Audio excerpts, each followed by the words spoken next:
Mari Bapak Ibu sekalian kita berdoa dahulu. Recording in progress. Bapa, di dalam nama Tuhan Yesus, terima kasih untuk segala anugerah dan kebaikan-Mu pada pagi hari ini. Engkau masih memberikan kami kesempatan untuk bernafas, kami merasa diberkati, kami sehat, kami bahagia, dan kami masih dapat melayani-Mu, memuji dan menyembah-Mu dan bersyukur demi nama-Mu. Terima kasih Bapa. Dan di dalam nama Tuhan Yesus, Tuhan, celikan mata rohani kami, supaya kami mengerti betul atas kehendak-Mu dari firman-Mu pagi hari ini, dan biarlah kami semua memiliki telinga seorang murid, dan kami siap diubahkan dan menjadi pelaku firman-Mu. Di dalam nama Tuhan Yesus, berkuasalah roh Tuhan atas kami. Dalam nama Yesus kita yang diberkati, berkata, amin. Baik Bapak Ibu sekalian, hari ini kita akan belajar dari firman Tuhan tentang bagaimana kita menyikapi kondisi keadaan kehidupan kita ataupun keadaan negeri kita atau bangsa kita ataupun mungkin juga lingkungan kita. Nah, Bapak Ibu sekalian, kadang-kadang kita tidak peka terhadap situasi kondisi yang terjadi di sekitar kita.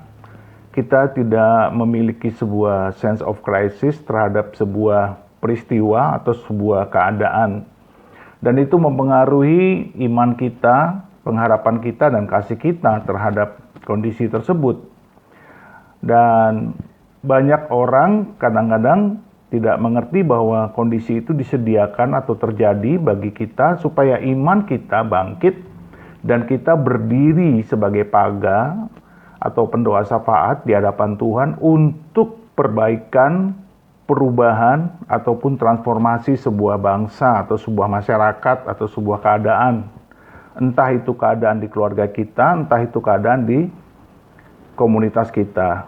Nah saudara, mari kita belajar dari peristiwa ini, apa yang harus kita kerjakan atau lakukan.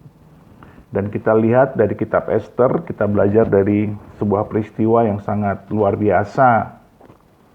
Kita buka Ester 4, ayat 9 sampai dengan ayat yang ke-17. Demikianlah firman Tuhan. Lalu masuklah Hathach dan menyampaikan perkataan Mordekai kepada Ester. Akan tetapi Ester menyuruh Hathach memberitahukan kepada Mordekai. Semua pegawai raja serta penduduk daerah-daerah kerajaan mengetahui bahwa bagi setiap laki-laki atau perempuan yang menghadap raja di pelataran dalam dengan tiada dipanggil, hanya berlaku satu undang-undang, yakni hukuman mati. Hanya orang yang kepadanya raja mengulurkan tongkat emas yang akan tetap hidup. Dan aku selama 30 hari ini tidak dipanggil menghadap raja. Ketika disampaikan orang perkataan Ester itu kepada Mordekai, maka Mordekai menyuruh menyampaikan jawab ini kepada Ester. Jangan kira karena engkau di dalam istana raja, hanya engkau yang akan terluput dari antara semua orang Yahudi. Sebab sekalipun engkau pada saat ini berdiam diri saja, bagi orang Yahudi akan timbul juga pertolongan dan kelepasan dari pihak lain. Dan engkau dengan kaum keluargamu akan binasa. Siapa tahu, mungkin justru untuk saat yang seperti ini engkau beroleh kedudukan sebagai ratu. Maka Ester menyuruh menyampaikan jawab ini kepada Mordekai. Pergilah, kumpulkanlah semua orang Yahudi yang terdapat di Susan, dan berpuasalah untuk aku. Janganlah makan dan janganlah minum 3 hari lamanya, baik waktu malam, baik waktu siang. Aku serta dayang-dayangku pun akan berpuasa demikian. Dan kemudian aku akan masuk menghadap raja, sungguh pun berlawanan dengan undang-undang. Kalau terpaksa aku mati, biarlah aku mati. Maka pergilah Mordekai dan diperbuatnyalah tepat seperti yang dipesankan Ester kepadanya. Saudara, kita tahu Ester ini adalah anak angkat daripada Mordekai. Mordekai itu adalah pamannya. Jadi Ester ini dirawat, dipelihara oleh Mordekai dari kecil. Lalu dengan kemurahan Tuhan, terjadilah suatu peristiwa yang luar biasa, yaitu apa? Tiba-tiba Ratu Wasti, yaitu ratu dari Raja Ahasiweros, itu tiba-tiba melakukan sebuah pembangkangan, ya. Ketika diadakan sebuah pesta, Raja Ahasiweros begitu bangga dengan istrinya yang cantik. Lalu ia meminta istrinya Ratu Wasti untuk tampil di hadapan para undangan. Tetapi Ratu Wasti tidak mau, karena dia merasa mungkin entah itu sebagai sebuah tontonan yang tidak baik atau tidak benar, atau mungkin dia merasa tidak siap, atau mungkin dia merasa malas.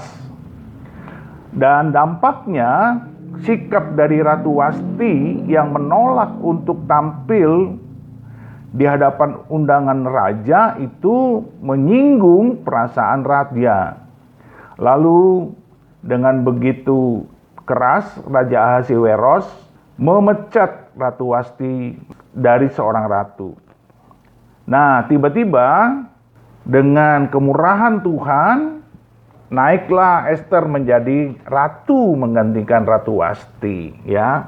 Peristiwanya bisa saudara baca di ayat-ayat sebelumnya. Nah, ini tuh begitu dahsyat. Jadi saudara, sebenarnya tidak ada peristiwa yang kebetulan. Dalam hidup kita pun tidak ada peristiwa yang kebetulan. Jadi rupanya Tuhan sudah menyiapkan Ester menjadi seorang ratu bagi kerajaan di Media Persia, ya. Media Persia itu di Iran sekarang, saudara, ya. Ini kerajaan yang sangat besar.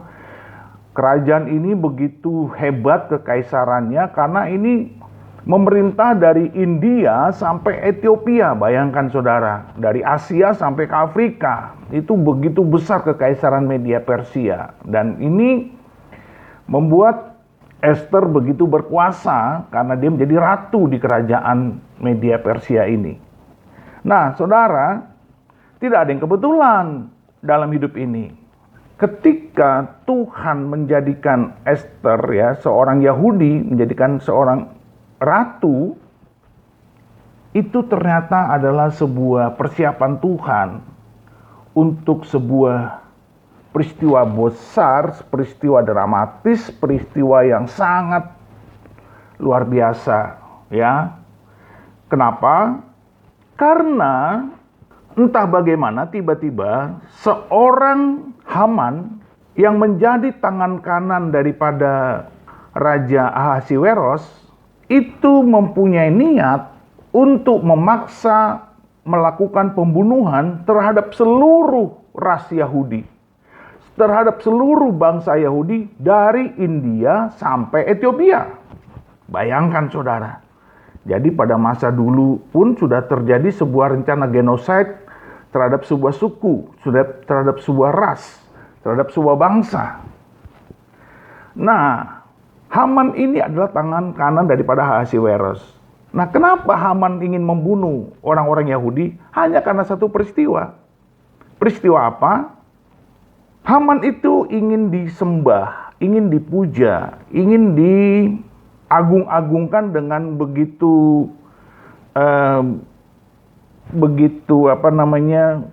di luar nalar.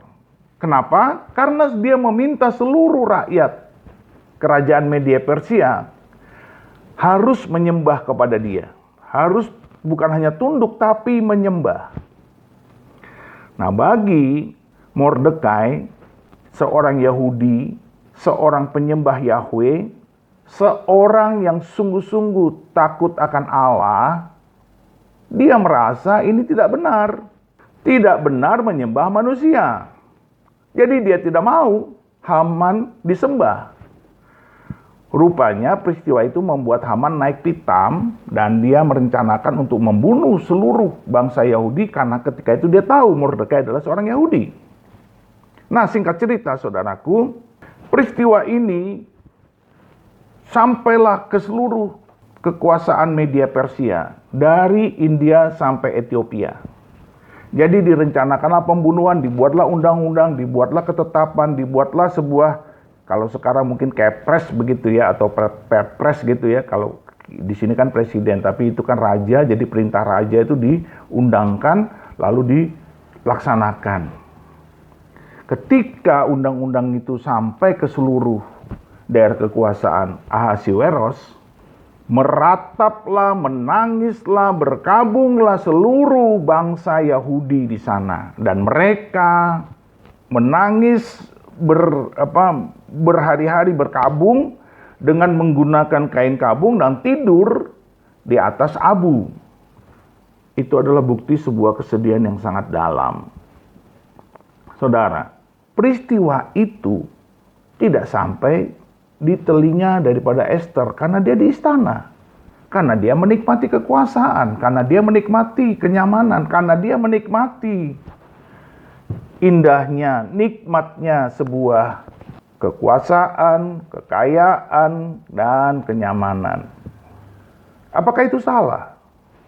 Salah apabila kondisi rakyat tidak sama dengan kondisi yang seperti yang dia rasakan di istana. Jadi saudara, bukan kebetulan kita ada di Indonesia. Kalau hari ini kita melihat bahwa bangsa kita tidak baik-baik saja. Kenapa? Karena kita tahu bahwa tingkat korupsi di negeri ini begitu luar biasa dan sangat mengerikan. Kalau tingkat korupsinya tinggi, saudaraku, nanti ke depan pasti akan muncul jurang atau gap antara kaya dan miskin. Dan ini berbahaya. Karena sekarang pun kita coba saudara tanya kepada orang-orang, anak-anak muda sekarang susah cari pekerjaan. Tingkat pengangguran sangat tinggi. Orang miskin semakin banyak. Karena korupsinya tinggi sekali. Kenapa itu tidak selesai-selesai? Karena para pemimpin kita tidak memiliki sense of crisis. Dan kita di Indonesia ditempatkan Tuhan bukan kebetulan. Sama seperti Esther. Kenapa kita ada di Indonesia? Bukan kebetulan. Supaya kita berdoa, supaya kita berpuasa, supaya kita menaikkan syafaat kita. Kita tidak bisa menganggap ini baik-baik saja. Rumah tangga saya baik, saya kerja, anak saya punya karir, masa depannya cerah, bla bla bla bla. Tetapi saudaraku, lihatlah orang-orang di sekitar kita yang begitu miskin, begitu papa menderita. Saya mengalami ini karena saya tahu persis. Karena saya seorang gembala. Penderitaan yang dialami oleh orang-orang ini luar biasa. Ada jemaat saya seorang pengendara ojol. Dulu dia bisa dapat sehari 500, 600 ribu. Dia bisa bawa pulang. Sekarang 100 ribu saja susah. Kenapa? Karena semakin banyak orang menjadi pengemudi ojol. Kalau di dalam sebuah negara, kesempatan orang bekerja semakin susah, itu artinya apa? Artinya negara ini tidak baik-baik saja. Kemarin saya mendengar penjelasan dari seorang anak muda yang bernama Julio Export. Dia membentuk komunitas yang mengembangkan bisnis ekspor. Saudara tahu, ketika dia mengembangkan 4 atau 5 tahun yang lalu, semua orang di pemerintahan datang kepada dia, menanyakan, mendukung, dan mengatakan bahwa dia akan dibela, dibantu, dan sebagainya, bla bla bla bla bla. Tapi apa saudaraku? Setiap kementerian yang datang ternyata juga ingin membuat aplikasi ekspor untuk menyaingi dia. Akhirnya anak muda ini bilang, saya tidak percaya lagi kepada pemerintah. Karena mereka sibuk membuang anggaran, tapi bukan menolong kami, para pengusaha kecil yang ingin ekspor. Lalu dia pindah ke Amerika, saudaraku. Si Julio ekspor ini terpaksa pindah ke Amerika supaya dia bisa mengembangkan bisnis ekspornya dengan komunitas ekspor di Indonesia untuk ke mancanegara. Bayangkan, saudara. Sampai dia melakukan itu, artinya ini kan tidak baik-baik saja negeri ini. Nah, saudara, itulah yang terjadi dengan Esther. Maka ketika dia melihat Mordekai melolong-lolong, menangis-nangis, meratap-ratap di pelataran istana Susan, ya, kerajaan itu punya istana namanya Benteng Susan.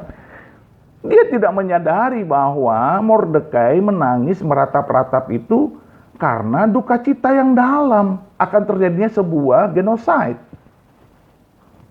Lalu dia memberikan Mordekai baju. Dia bilang, kamu nggak pantas pakai baju kamu, pakailah baju ini. Dia ganti dengan baju yang mewah, baju kerajaan, baju yang layaknya dikenakan oleh seorang Mordekai. Tapi Mordekai bilang apa? Dia memberitahukan kepada Ratu Esther, sampaikan kepada Ratu bahwa Haman ingin membunuh seluruh bangsa Yahudi di kerajaan Media Persia. Lalu apa jawaban Esther? Dengan entengnya Esther bilang begini, semua pegawai raja serta penduduk daerah-daerah kerajaan mengetahui bahwa bagi setiap laki-laki atau perempuan yang menghadap raja di pelataran dalam dengan tiada dipanggil, hanya berlaku satu undang-undang, yakni hukuman mati.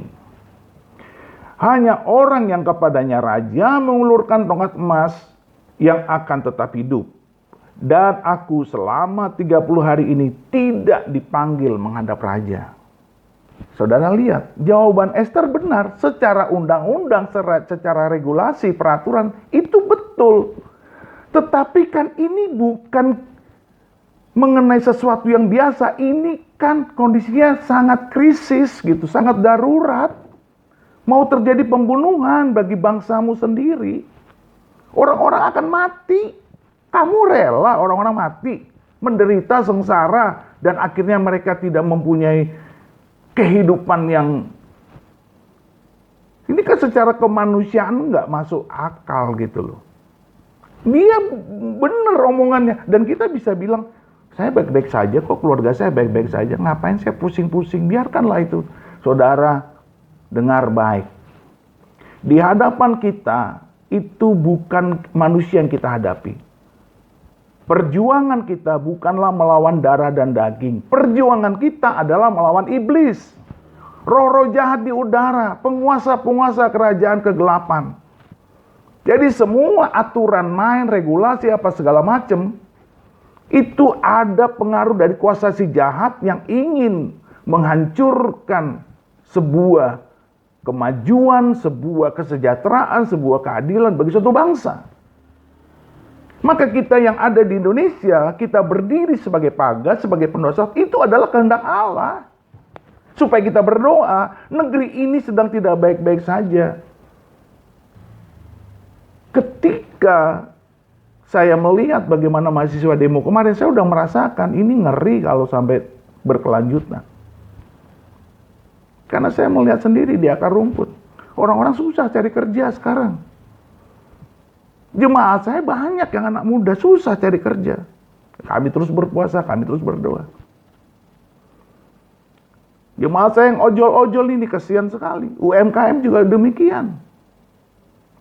Jadi saudara, kita tidak bisa. Mungkin kita sebagai pegawai negeri, kita sebagai pegawai punya gaji, kita baik-baik saja. Tetapi kan tidak bisa kita hanya memandang diri kita sendiri. Berarti kita seperti Esther, kita tidak peduli dengan kesengsaraan. Sebab kita ada adalah untuk menjadi terang dan menjadi berkat. Menjadi garam. Bagaimana caranya? Cuma gampang, berdoa. Tetapi tidak bisa hanya berdoa, saya harus dengan puasa. Maka dikatakanlah demikian oleh Mordekai. Begitu marah Mordekai karena dia punya keponakan yang tidak sopan. Maka Mordekai menyampaikan jawab ini kepada Esther.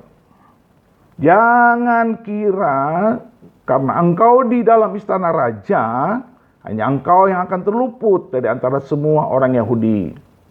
Sebab sekalipun engkau pada saat ini berdiam diri saja, bagi orang Yahudi akan timbul juga pertolongan dan kelepasan dari pihak lain.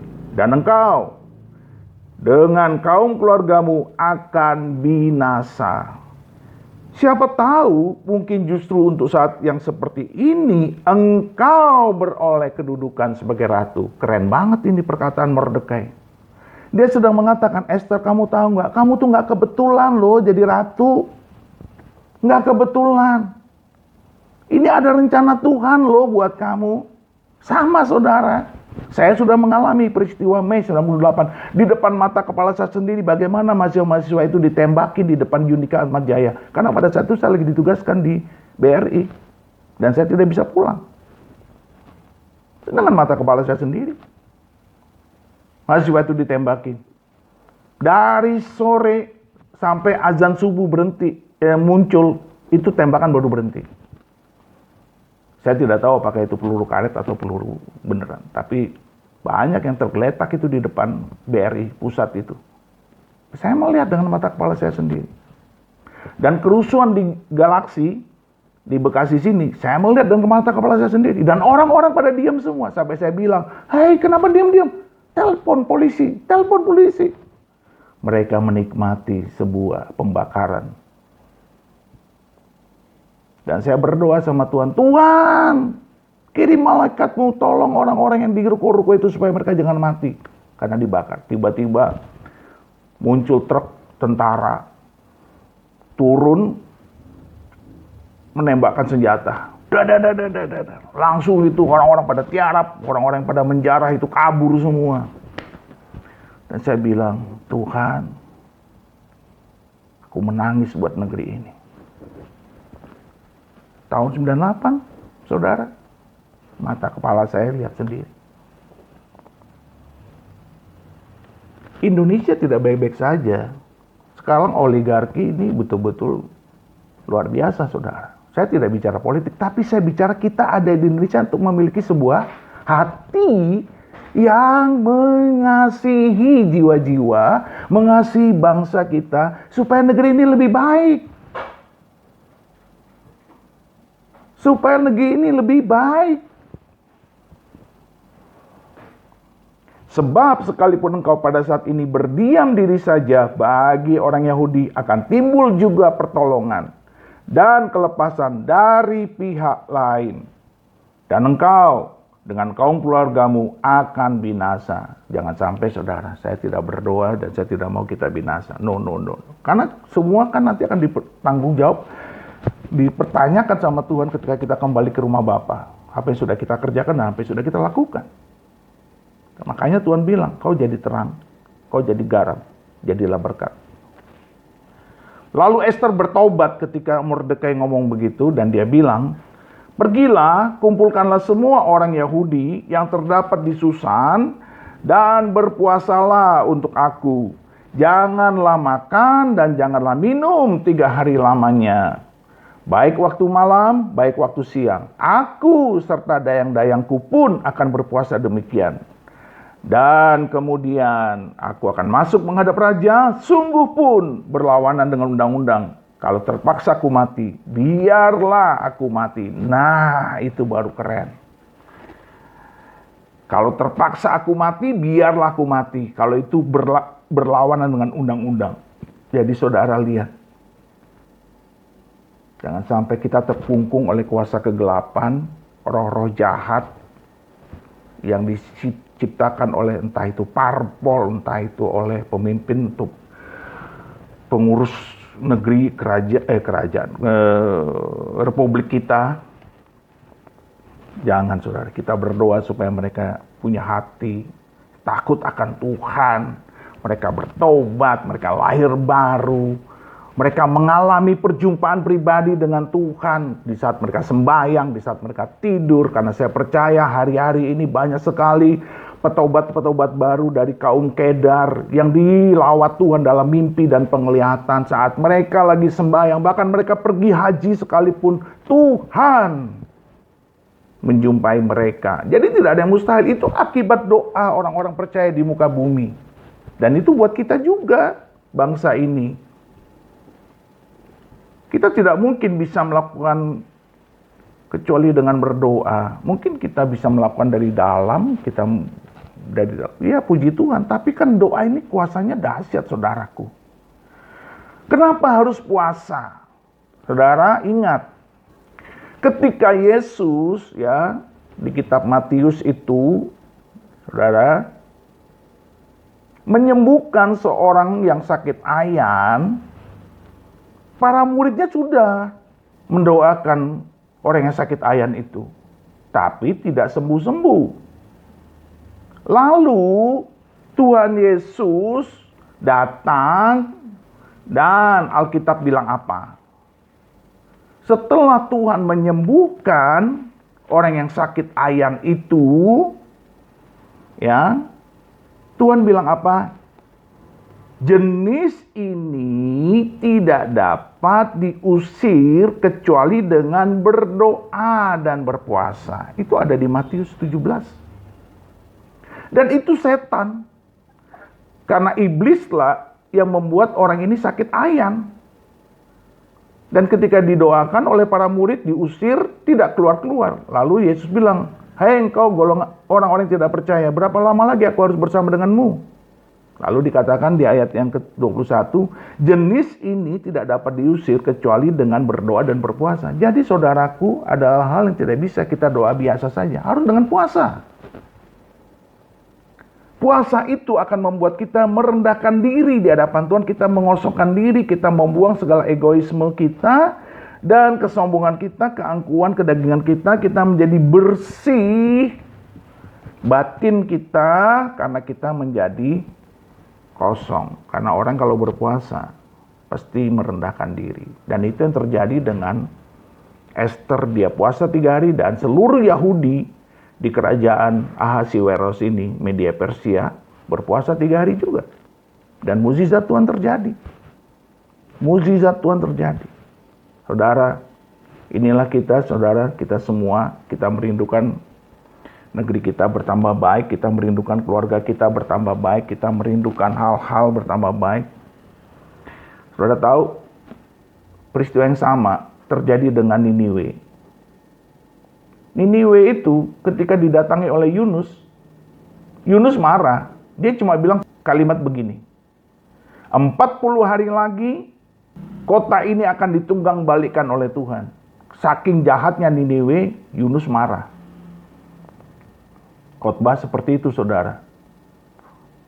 Untungnya puji Tuhan, Raja Niniwe bertobat. Dengan cara bagaimana? Mereka berpuasa. Dan itu diminta seluruh rakyatnya berpuasa. Bahkan ternak-ternaknya berpuasa. Dengan berpuasa artinya apa? Mereka merendahkan diri. Kalau kita merendahkan diri, Tuhan datang dengan kemurahannya. Itulah pentingnya berpuasa. Jadi tidak bisa kita hanya berdoa. Jenis ini kata Tuhan harus disertai juga dengan puasa. Karena ini adalah kuasa gelap. Karena sudah bertahun-tahun loh saudara, sudah 79 tahun kita merdeka. Spirit of manipulation gak berhenti-berhenti dari republik kita. Kan kasihan orang-orang baik, orang-orang benar yang ada di negeri kita. Maka marilah kita berdoa, marilah kita berpuasa, merendahkan diri, dan jangan berdiam diri. Sebab kita ada di republik ini, itu kehendak Allah. Bukan kebetulan. Bukan kebetulan. Bukan kebetulan. Mari kita berdoa. Bapa, terima kasih untuk berkat-Mu pada pagi hari ini. Terpujilah nama-Mu Tuhan, biarlah kasih anugerah dan kemurahan-Mu mengalir terus dalam diri kami. Dan biarlah kami berdiri sebagai pagar, sebagai pendoa syafaat bagi bangsa dan negara kami. Karena kami tahu Tuhan kuasa doa. Apabila dengan yakin didoakan, pasti mukjizat terjadi, pasti terobosan terjadi, pasti pemulihan terjadi. Terima kasih Bapa, bawa kami ke dalam hadirat-Mu terus untuk terus menjadi seorang paga yang berdoa, berpuasa bagi negeri kami, bagi keluarga kami, komunitas kami, lingkungan kami, orang-orang yang kami kasihi. Tuhan, terima kasih hari ini. Di dalam nama Yesus kami berdoa dan mengucap syukur. Haleluya, haleluya. Amin, amin, amin, amin.